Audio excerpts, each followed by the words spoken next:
it's that inside of the forearm, like it never gets touched really. Like, Yeah. and I didn't realize it until like the needle started going, and like as soon as he started, I was like, I just got a tattoo last week and it didn't feel like this. Yeah, you're like, huh?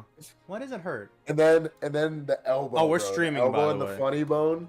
Are we? Oh Okay. shit. Yeah, we're live. They can see the tat. It's all Alright, well good. they can see the ink. Yeah. But yeah, no. Yeah. So the elbow and the funny bone area. Oh my god. I thought I was gonna hook him at one point. Like I literally like.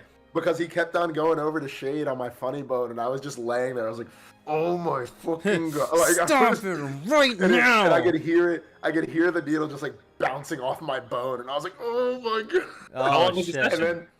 And then he what'd you say? How long was the session?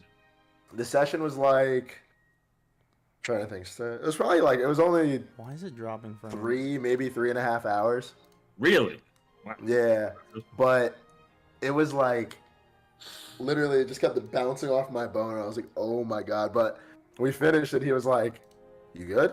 I was like, "Yeah, man, I'm fine." He's like, "How'd that elbow feel?" And I was like, "Oh my god!" Oh shit! And one of the other guys in the shop, he has a full on sleeve on both sides, and he was like, "Yeah, I would never get my elbow tatted ever again." Oh shit! He was like, "I know that pain. I know how that feels." I was like, "Man, this shit was ass." Like super ass. Mm-hmm. Oh, okay. Wait, but we survived. I gotta edit here. Have you filled your tattoo quota for the year, or you get another the thing in the Discord because there's a new link. The what? The announcement in Discord because there's a new link. Oh, gotcha. Yeah. But we're good. We're good now. It's going at 5,000 kilobits per second, and as I say, it goes back to 3,700. But hey, what's up, guys? Welcome back to Senpai Talk Show. I know we took a week off last week because were you at a wedding? Oh no, you were at like Chili was being non-profitable. Oh, yeah. I was at a non-profit banquet last week. You know, I'm out here trying to save the world when I'm not being a fucking nerd and talking about anime. So. Yep. So yeah, so that's what was going on last week. So this week we're gonna have a pretty quick stream too because, as you can see, it's just us three delinquents. Oh yeah. And the smart one isn't here. Manga Mama Pari had a business trip that she just got back from, so. She is taking her well needed rest because obviously somebody has to provide the food and the housing for young Kumar over there. So, you know, Perry's out here working hard.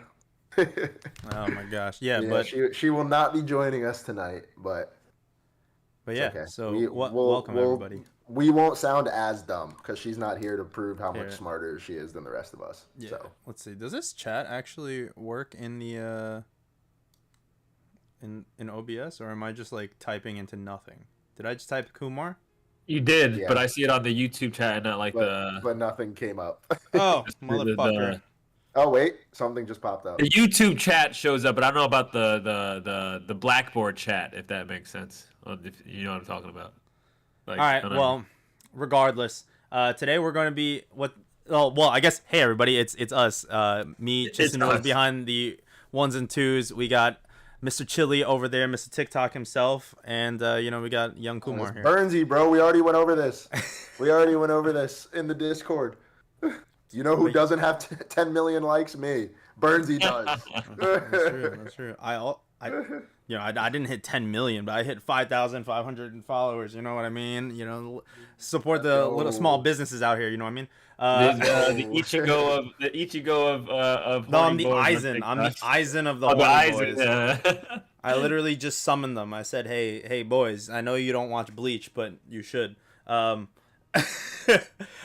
yeah, without further ado, we are going to get into our topic today, the Game of Thrones of anime. So, let's see. There we go. And as most of us know, Game of Thrones started off super, super hot and then ended season 6, season 6? 8? 8.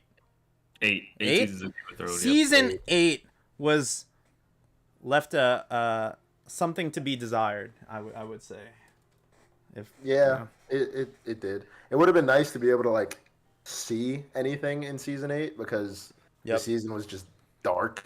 Yep. Like, not figuratively, it was just literally dark. And that last season, they had a fucking Starbucks cup in one of the scenes that they had to edit out. I forgot about that. Yeah. Like you could tell they were just like, all right, let's get through this thing. We're here. Let's just finish it out. So yeah, as we know, at Game of Thrones started off hot, took the world by storm, and then that last season a little bit lackluster. So we're gonna talk some anime that sort of have that Game of Thrones-esque effect, I guess. Yep. And if the stream is choppy, I don't know what's going on. So whatever. But we're gonna go through it. We're gonna keep going. I'll start a recording just in case. And without further ado, let's get into our first. It's gonna save on YouTube anyway, isn't it? I know, but if it's choppy, I don't want it to look choppy. I'll re-upload it as nice. Damn! Look at this guy going the extra mile for us. But our first anime on the list, I think it's one of the more notable anime because it was so popular and it was such a hot start, hot middle, and then just you were that close, like those videos of athletes celebrating too early. You were the dude who like jumped right before the finish line and rolled his ankle at like the marathon or whatever. That's what Darling in the Franxx is. So if one of you guys want to elaborate or tell us what is Darling in the Franxx. So when we thought about this topic, this was like probably the first show that came to mind for me because even after the way Darling in the Franxx ended, I think I gave it a 7 because still thoroughly enjoyed the show. But before the first, 17 episodes? The first 17 or 18 episodes 17. Before the whole switch up, Darling in the Franxx was on pace to be like a masterpiece type of show. Like no BS. Like besides the whole the way they ride in the mechs or the way they ride in the robots, which also has a symbolic meaning behind it. Everything they did, from the names of the robots themselves, they all had flower names, and all the different flowers represented a different meaning, and it fit well with the characters that were in that robot. The different things that they were trying to do in the show about puberty, love, relationships, sexuality, all of these different things that they were touching on in the show, they did such a good job with. And then they just went away from all of it. Literally all of it stopped as soon as 02 became a friggin' spaceship. They could have ended the show where it ended and then maybe done a second season, or just ended it where it ended, and I might have been fine with that. I might have been okay with that, but she turned into a spaceship, and then they dropped any sort of any footing that they had was gone at that point. Once she turned into a spaceship, and then it turned into aliens that came out of nowhere that we never heard about once throughout the entirety of the show until the very end. It ruined the whole show. Again, I still gave it a 7 because I thoroughly enjoyed it, but yeah, that is my take. Kumar? I'd have to agree. I think it was around maybe the 4th or 3rd to last episode where I was kind of I knew it was coming, and I was just like, damn, this ending is really gonna make me hate the rest, hate the fact that I sat through and watched this, because I don't know, I didn't really I still enjoyed Darling in the Franxx for what it was, but if I had known how it was gonna end, I don't think I would have put the time in to watch it at all, because it's not like I was super in love with the show to begin with. I still enjoyed it, don't get me wrong, but the ending just left a bad taste in my mouth, like Chili said. Just the fact that pause. The fact that aside from her turning into a gigantic spaceship, I feel like they kind of were lazy with just having that happen and not really explaining what happened after the fact. Then they what do they fast forward years and years later, and then you're hella years in the future. They're hinted at being reincarnated and stuff. But it's what, I don't know. They were just. I felt like they were just all right, let's do all of this, and then that's it. Let's throw paint at a wall for the ending, and then that's it. We're not gonna refine anything. We're just gonna just shout all the ideas and let's throw in all the ideas. That's what they did. Yep. No, literally, like the fact that they win and we're just like, you know what, we're going to end it with, we'll end it with them like, oh, like you're near a tree, like symbolism, like okay, yeah, you're near a tree. Oh yeah, you're also what's it called, like the reincarnations of, you know, 02 and Hero, like sick, but like why, like, you know what I mean, like yeah, you were on such like a nice pace with like with the symbolism, with the innocence of like, you know, of being children and or the innocence of being sheltered and not knowing what's in the outside world, just for like all that outside world to just come crashing in and aliens. Yep. Yeah, that's yeah. You know, so yeah, that's friggin' honestly loved Darling in the Franxx though. Like, again, just the symbolism of everything. What was the girl's name? The one that was Kokoro? A lesbian? No. Oh no, not Ichigo. It's not Ichigo. I know who it is, but I don't know her name. The whole thing with her, like, oh, why she couldn't connect with a male in the robot, like, yep. And it's like in the beginning you're like, oh, what's going on, and then you start to see like she has feelings for the other girls, or she's like, oh, let me try it out with a girl, like, and then it just starts hinting at you. You're like, oh shit, like she's gay, and that's like, yo, it like, makes sense. And there's so many layers there to this show that I think so many people miss because of the way they ride the robots. Yeah. Like, people see that and then they're just like, they don't even give it a chance or see what else the show has to offer. Like, yeah. I still think it's friggin' incredible. But yeah, Darling in the Franxx definitely fell victim to the Game of Thrones route. Cool. On to the next one. I think we could probably spend a good hour on this. So like, again, this show, this masterful story that The Promised Neverland is, season 1, so fantastic, a very gateway anime for a bunch of people. You know, you got the mystery, horror, thriller type, you know, vibes from it, and then all of a sudden in season 2, it wasn't like season 2, you know, followed the storyline that the manga had laid out for it and then failed at that. They literally were just like, you know what, let's just take out the most important parts of the end of the story and condense it all into a slideshow, and then not tell you about, you know, why the kids even want to survive, because up to this point the only adults that they know are their mother, and they, without them actually meeting another adult, there's no reason for them to be like, oh my gosh, we need to grow up to be adults, we want to grow up to be like X person. So there was just like so many plot holes. I remember there was so many people like on the TikTok that I made that were like, what do you mean plot holes? And I was like, oh yeah, answer me this then. Where's the dragon come from? Yeah? Why did they survive? Why did Chris survive getting shot in the head? Why is there a fucking dragon? Like, yeah.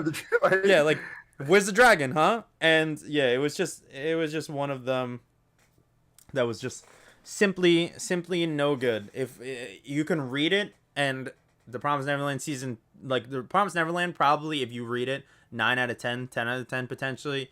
But as an anime, it was a 9 out of 10 season 1, and then I gave it a 2 out of 10 season 2. So yeah. That's how hard it fell off for me. I mean, I think you nailed it. I was a big fan of The Promised Neverland. That was probably my most anticipated like sequel show of that season when season 2 was coming out. Yep. And I don't even know. Like, I just don't even know, because all I kept hearing about was, yo, this next arc in Promised Neverland. Like, if you thought season 1 was a masterpiece, like, wait until they animate this shit and you really see. Like, I was so hyped because season 1, 10 out of 10 easy. Yeah, Goldie Pond. I just kept hearing about Goldie Pond, and I was Goldie Pond. I thought about reading it, and I was like, you know what? No, I'm gonna wait for the anime. I want to see it. I want to see it. And the anime kind of ruined me even wanting to read the rest of it. Yep. Like, I was like, I don't even know if I want to read it. Yeah, I was so invested in this show because of how well season 1 did that. Like when everyone was getting hyped for season 2, like I was in the same boat as Chili. Like not the fact that I wanted to read it, but I was like, oh, like they're gonna do it justice. Like I don't have to worry about like trying to catch up or read anything on the manga to get spoiled because I know the anime is gonna nail everything. And then and even when you watch season 2, and you can just already tell off the bat like something's off. Like there's something like the pacing's off. Like they're rushing through a lot of shit. Blah blah blah. And then when you see all that slideshow shenanigans at the end of the last episode, just like, well, why the fuck do I want to read the manga? That literally just ruined it for me. Like. Yeah. They could have just explained that, and then the anime only people would have like as much of a reason to glorify this manga like people that read the manga do with Promised Neverland. Because I know Chinn, you were, I think when you were reading it, or you were so like Promised Neverland is next up, yeah. Like this is the one. But you unfortunately also got to as a manga reader probably felt even more hurt by the injustice that the anime did for you. For sure. Literally, I remember finishing season 1 and being like, all right, I don't know when season 2 is coming out. Let me just go and read it. Whatever. Like, I don't care anymore. And, oh my gosh. It was just bad. Like, it was so upsetting because I binged through so much of Promised Neverland. Like, Promised Neverland was something that I would just, like, lay in my bed and, like, read for hours. And then, boom, it's, like, 4 a.m. And then I was like, oh my gosh. Like, so... It's whatever. This go read Promised Neverland. Do not watch it. Yep. Watch season 1. Oh, there's only one season exists anyway. Yeah. So. Yeah. All right. On to the next one. On to the next. Oh man. Wonder Egg Priority. You can handle that one. Another one. I didn't even watch the special. Yeah. Oh, no, thank God. Didn't.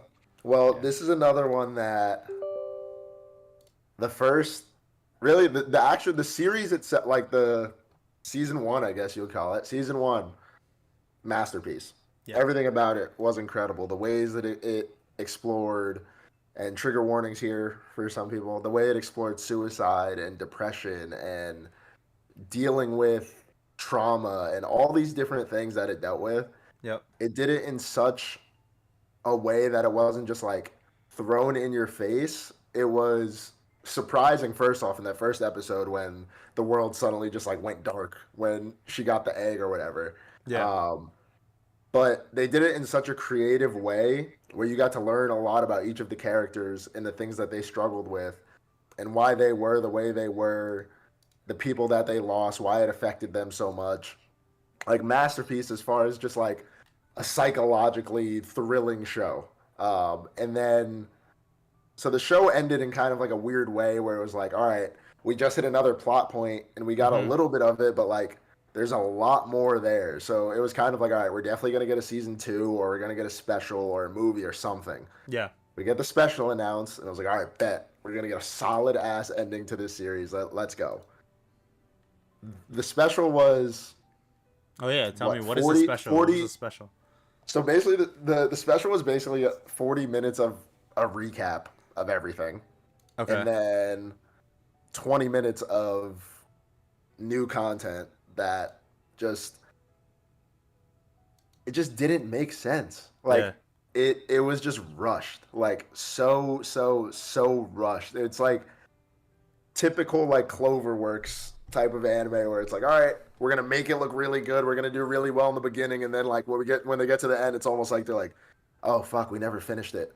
Well, oh shit, we have a deadline to meet. Just write something up. Like that's what it seemed like. Like that was one of the more frustrating endings I've ever seen to a show, to be honest. Yeah. Like that one really, yeah. Because that was another one that could have been a game-changing anime. Like for real. And that ending just didn't do it.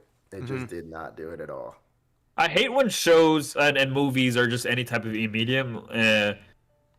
Maybe it's just a me thing. Maybe some people feel differently about it, but I hate when they leave you with more questions to be answered that they know they'll never answer because that's it. Like like the story is done. You know what I mean? Like yeah. Like for the show, like I was just like, so is that it? Like is she just gonna live life normally now? Is she gonna no? But she doesn't because she jumps back into that whole world. So it's just like, what's her game plan now? Like, what is she gonna do? I need more, because she didn't even really close the chapter on like that arc of her life, really, and like all her friends that she made along the way, that's it. Like, they just stopped getting to know each other. They're just not friends anymore. Yep. That didn't sit right with me personally. I just felt that some people might be like, oh, that's life. You're not gonna always hold on to like having the same friends you made growing up and blah blah blah. I just left a bad taste in my mouth. Yeah, agreed. Definitely agreed. It's not like a Sopranos ending where he's mid sentence and the screen goes black and that's it, and you're like, oh shit, what? Like, because everything else about the Sopranos, like, it just fit with the way that show ended. Like, anybody could